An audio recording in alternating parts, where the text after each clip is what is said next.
we'll be discussing some of the things with respect to architecture, like what exactly will be there in the network architecture. Can anyone can tell what are the basic components or what are the different components you will be having in your network architecture? So obviously you have a LAN, you have a WAN, you have a DMZ, right? So what basically what are the different devices will be there in your organization? Can anyone can tell from the chat? So I think you can hope my presentation is visible to you, right? So it might be a server, yes, correct. So it might be your what else then? Server के अलावा दूसरा भी रहेगा, right, Kishore? So what else will be there? So you have a network switches, you have a routers, yes, you have application files, web applications, you have a web services, you have a lot of security devices are there, right? So it's not like you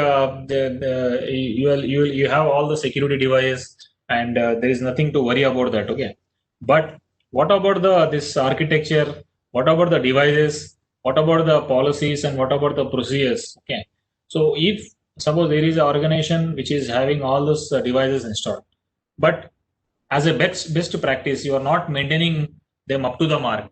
So, what is vulnerabilities you face? What are the different scenarios we have to be followed, and what are the different practices we have to follow to harden to all our architectures? Okay.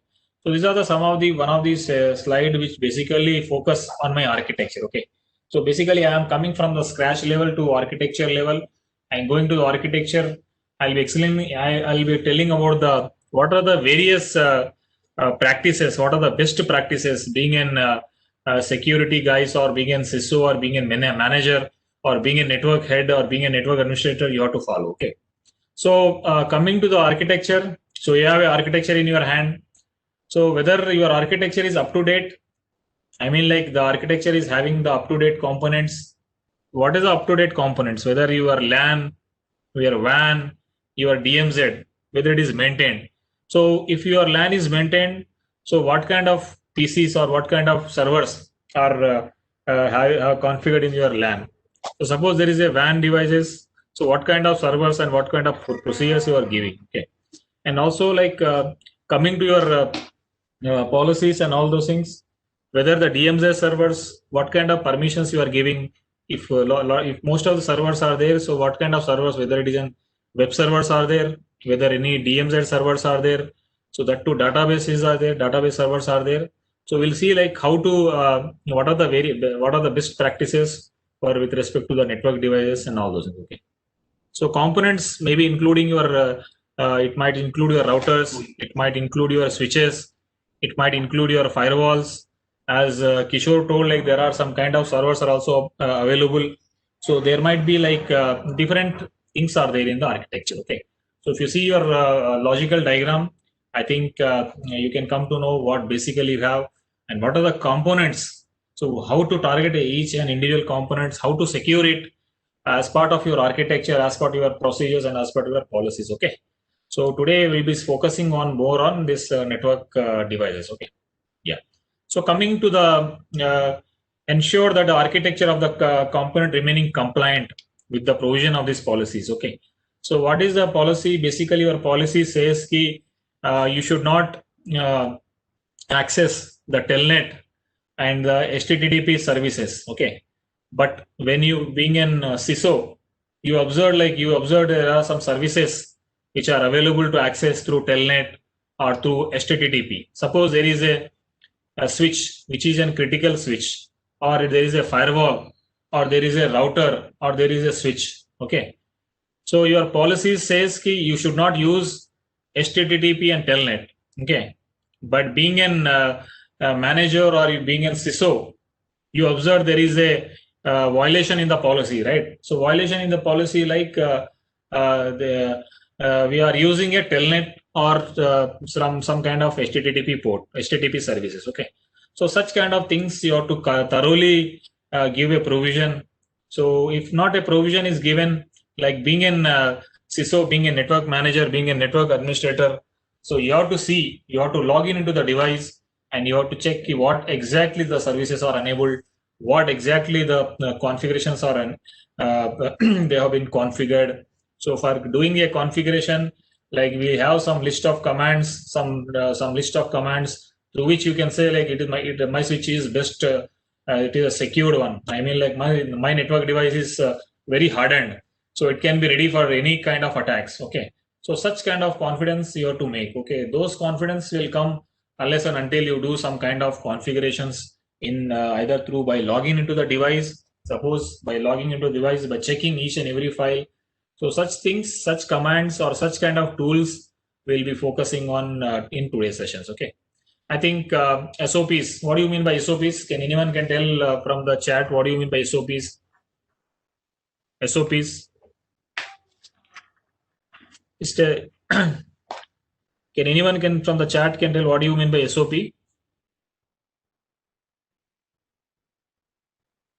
So SOP is, yeah, standard operating procedures, correct? So yeah, so basically every organization should have its own standard operating procedures, correct? So it also reflects to your servers, it also reflects to your desktops, it also reflects to your network devices. Okay, so each and every device should have its own SOPs, which has to be maintained and which has to be updated for every 3 months or 6 months. Whenever any configuration changes or whenever any new assets added to your organizations. Okay, so these are all like basic things and which we have to taken care into the network for hardening and best for the best security. Okay, the assets should be mapped to the infrastructure elements. Okay, so what do you mean by assets in your point of view, Kishore, Pratik, or anyone from the chat? What do you mean by assets in your organizations basically? So assets may be your routers, assets may be in your form of switches, assets may be your desktops, assets may be your servers, assets may be in the form of your security devices, assets may be in the form of your different elements. Okay, so it has to be mapped to the different infrastructure elements. So what do you mean by mapping here? So what exactly you mean by the word map? So as I told, there is a LAN, there is a WAN, and there is a DMZ, right? So suppose there is a web server which is kept in the DMZ. So the persons who are accessing, so they have to map to the particular network only. Okay, so that means the LAN fellow should not come to the WAN, and the WAN person should not go to the DMZs. Okay, so these are the mappings, and these are the things which we have to see, which we have to map. Okay, so how to do these things and what are the various commands we use for the best practices, we'll be seeing. Okay, I think you all have your Kali Linux, right, installed in your PCs. So there is a one tool. If you have any running configuration file of any router or switches, we'll see like practically how to give this as an input, and it will give a clear-cut report what are the vulnerabilities and what are the recommendations you have to take as part of your as part of CISO or as part of managers. Okay. Yeah. So infrastructure devices shall also be categorized like there is a high, low, high, critical, high, medium. Okay. So suppose there is a critical, crucial device that is maybe in your form of switches, or it might be your router, or it might be your firewall, right? So it should always it should be categorized as a top level. Okay. So that means like it should be treated as a high priority. Okay. And also there are some kind of mock drills. Mock drills has to be conducted on the various security device. Okay, you should always participate in the mocks exercises. So can you what can you just tell me like what are the various exercises and mock exercise you maintain in your organization basically?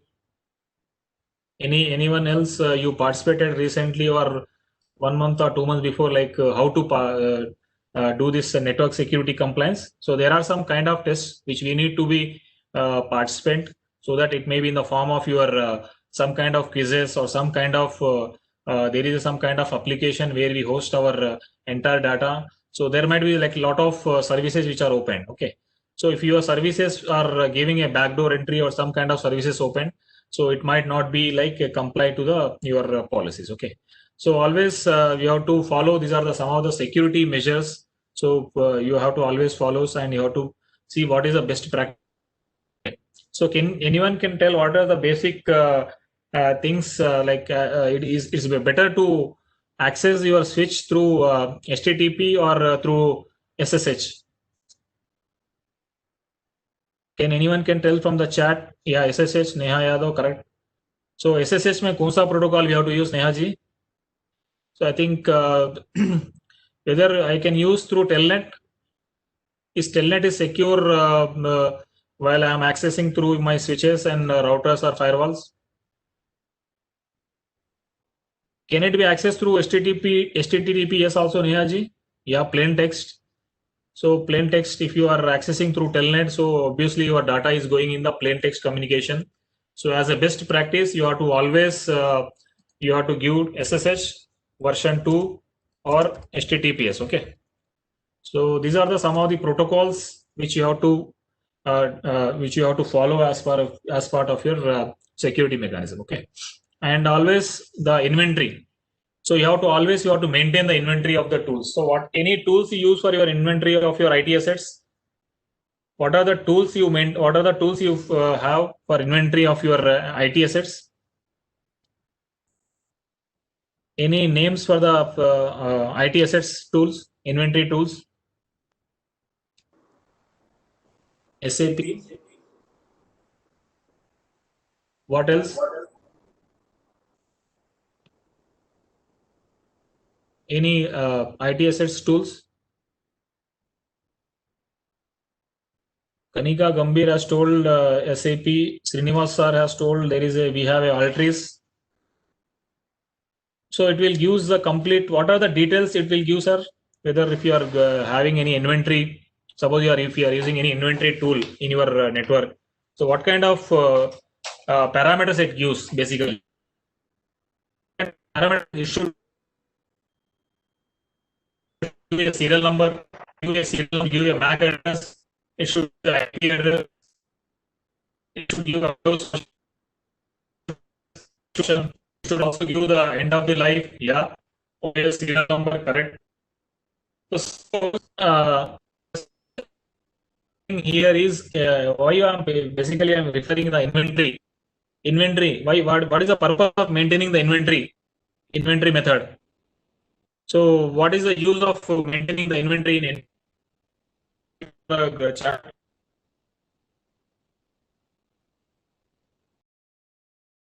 What is the purpose? What is the purpose of to know our assets? That what is the assets? That means suppose I am the attacker or I am the hacker or I am the intruder who came into your organization by with my laptop or mobile. So if I connect to your network, so your IT asset management tool has to use some alert. Okay.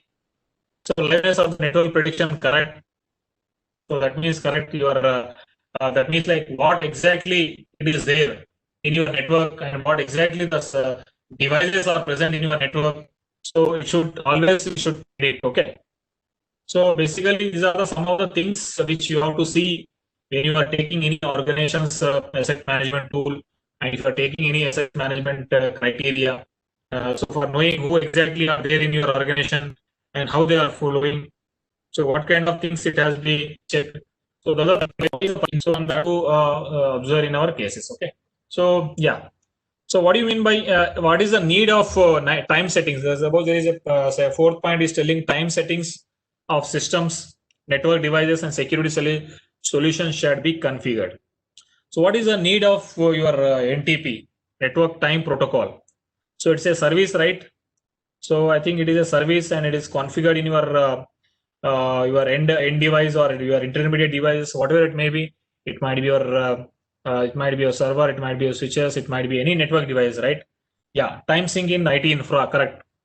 So basically, if any intrusion or some kind of things happen, so there should be like proper time should be managed. Okay.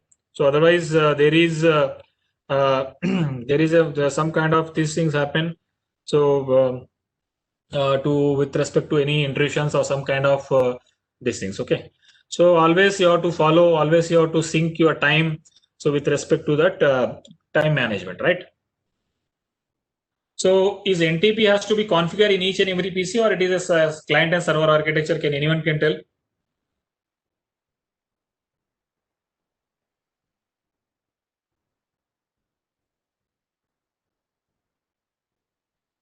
Can anyone tell them from the client and server, correct? So that means like I have NTP server, so the client has to be updated with the particular time, right?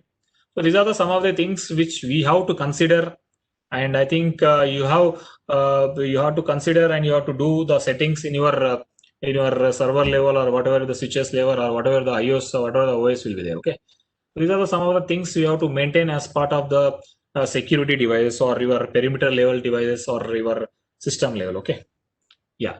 So these are one of the point where basically I'm telling is systems. Okay, what is the mean of systems? Like you have a servers, you have a what we say like desktops, you have a laptops, right? So if you are taking in a new laptop, so I think you have as a best practice, you have to always what exactly you have to do. Basically, if you are taking any laptop or desktop, so as a best practice, as a best as a security guys, as a best as the role of a CISO. So what is the what exactly you have to do? So if you are installing any OS, what is the first step you do in your organization or in your laptop or whatever it may be as a best practice? Suppose there is a laptop or some desktop or workstation which is installed with the default OS.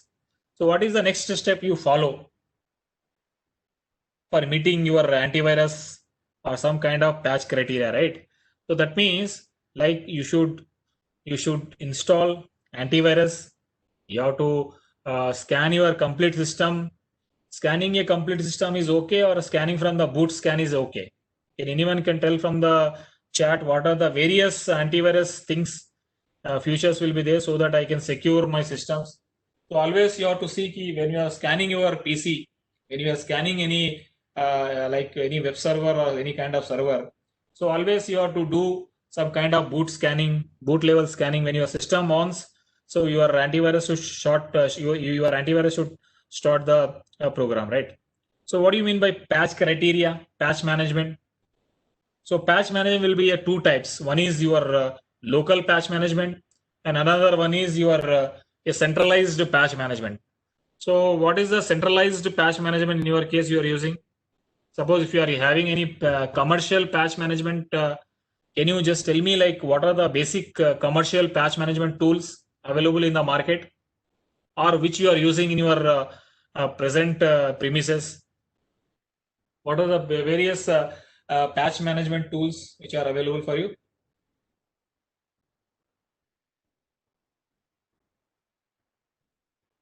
Have you ever observed that there is a service, Windows Update Service, WSUS server?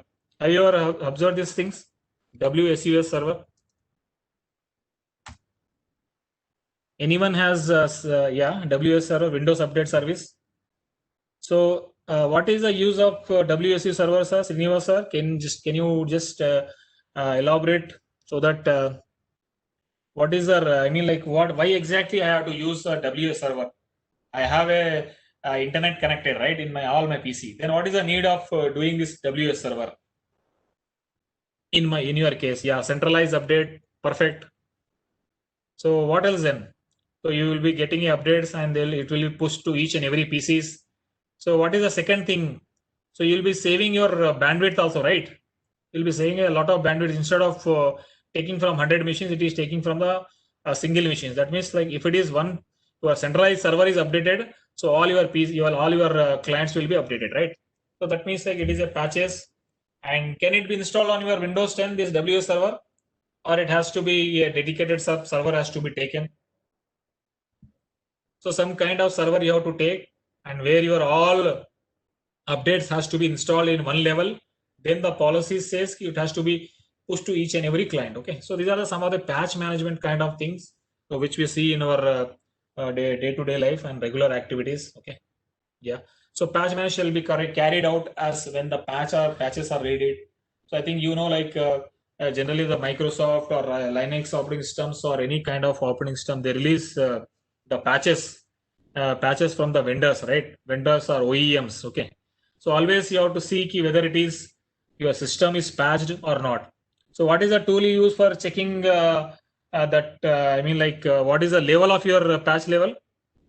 I have told in the day one actually about this tool. What is the tool name? Can you just tell me in the tool name for in case of if it is a Windows? I have told in the day one actually for checking the patch level of your PC. So the name of the tool is Bellark Advisor. I think you have this we have Syscat is somewhat like it's a hardening kind of thing. Okay. Yes, Bellark Advisor, correct. So this basically sees ki what is your patch level. Okay. So suppose your patch level, if your PC is saying like okay, you have to install some kind of patches and it has to be done. Though so they always should be like some kind of PCs, some kind of softwares to be installed with a particular Bellark Advisor. Okay.